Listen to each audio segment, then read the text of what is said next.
Bonjour à toi cher humain constitué de chair, d'eau et d'amour. Aujourd'hui on va aborder un concept inédit, une idée qui j'en suis sûr plaira à la plupart d'entre vous. C'est avec notre ami Tanguy que nous allons aborder ce sujet. Alors, est-ce que les mangas n'ont pas de sens caché, une anticipation du futur au niveau sociétal ou comportemental? Ne sont-ils au fond qu'une simple histoire d'un héros charismatique? Non, et leurs auteurs le savent. Prenons par exemple les trois principaux mangas, Dragon Ball, One Piece et Naruto. Pourquoi nous plaisent-ils tant que ça? Eh bien c'est avec Tanguy que nous allons répondre à ces questions dans cette vidéo. Nous verrons donc ensemble le modèle de société que proposent ces trois mangas, puis ensuite nous verrons le comportement de chacun des héros de ces mangas. Allez, commençons par Dragon Ball. Une société très avancée mais qui pourtant conserve de vieilles traditions. Je pense que c'est un bon mix entre technologie et écologie. Sans compter l'idée de puissance psychique qui permet par exemple de s'envoler, de faire des boules d'énergie ou bien de décupler sa force.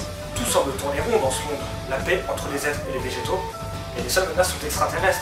Ce serait pas un futur possible, un futur envisageable? Il est clair qu'en tenant compte de la fin du manga, c'est un monde qui est doté d'une très grande beauté. Prenons ensuite One Piece, un océan immense, des îles qui font rêver, signe de liberté, de courage. Dans cet âge d'or de la piraterie, beaucoup d'hommes se sont lancés sur les traces du célèbre pirate Gold Rogers pour retrouver le One Piece. Un trésor qui peut représenter le Saint Graal, ou même plus. Une période qui semble chaotique et moyenâgeuse, où chacun des protagonistes se bat avec hardiesse pour ses idéaux. Voilà ce qu'il faut regarder One Piece. Voyons désormais le monde de Naruto. Qui n'a jamais rêvé de s'installer à Konoha, les gars, sérieux? Un village serein, dirigé par un chef apprécié de tous, dans une ville modeste avec des gens qui font tout à pied parce que tout est à proximité. Le tout entouré d'une belle forêt luxuriante et ensoleillée. Ah oui, ça fait rêver. Et il existe dans ce monde d'autres villages cachés où chacun a sa spécialité au niveau du commerce et des techniques. À qui ça plairait pas de vivre dans un monde comme ça? T'as déjà entendu parler de Goldman Sachs? Un monde bien sympa vu de loin. Cependant, elle comporte des ninjas qui s'entraînent dès le plus jeune âge pour soumettre ou conquérir d'autres villages, et ce depuis toujours. Comme on vient de le voir, le fonctionnement de la société de ces trois mangas est propice à la guerre. Cependant, il existe dans chacun des mangas un personnage idéal qui est là pour faire naître la paix. On remarque donc directement l'échelle des idéaux pour lesquels vivent les trois personnages, Luffy, Naruto et Sangoku. Intéressons-nous donc au comportement et aux idéaux de chacun de ces trois personnages emblématiques, aimés de tous. Prenons Luffy, qui reste le plus modeste des trois personnages, malgré sa grande ambition de devenir le roi des pirates. Il n'a pas peur de se frotter à plus fort que lui. Pour lui, ce qu'il ne ressentirait donc comme de la peur, il le ressent comme de l'excitation. Ouais! Et c'est excitant! Il veut devenir le roi des pirates. Pourquoi? Parce qu'il a besoin de cette satisfaction envers lui-même et envers les autres. Rien ne l'arrête pour ça. Il vit dans la joie et ne se préoccupe que de l'essentiel. Il suit son instinct incroyablement bien. Ensuite, voyons Naruto, un esprit de combattant qui vit pour son indo et qui ne cesse de le répéter « Je ne reviens jamais sur ma parole ».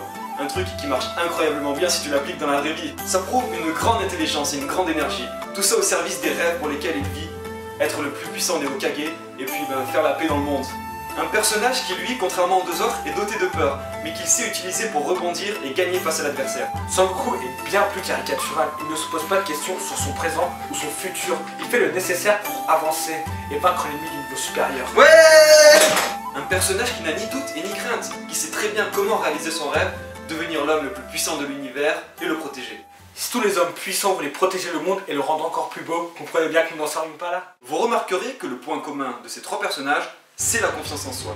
Ils ont tellement confiance en eux que chaque seconde, chaque minute de leur vie est dédiée à leurs rêves et non à leur peur. À chaque minute de leur vie, ils avancent et progressent pas à pas. Ils évoluent, apprennent, découvrent des choses qu'ils ne soupçonnaient même pas avant de les avoir rencontrés. D'après vous, pourquoi tant de croyance envers ces personnages pour nous lecteurs? Pourquoi tant de confiance en eux? Est-ce que c'est parce que c'est un shonen et qu'on se dit que cela va forcément bien se finir?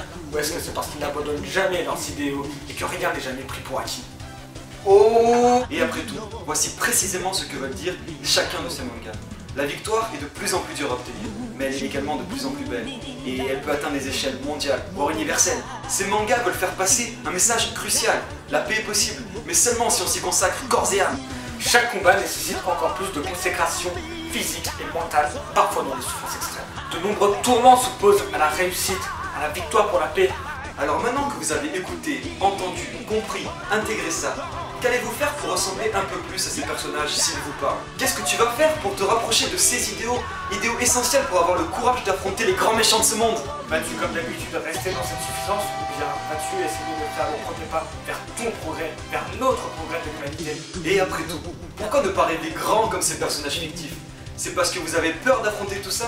C'est parce que vous avez peur d'affronter et de régler tout ce qui ne va pas dans le monde? C'est parce que réaliser ses rêves, c'est mal vu pour la plupart des gens qui, eux, ne le font pas. Et ne pensez pas loser comme eux. Pensez winner. Je crois en vous.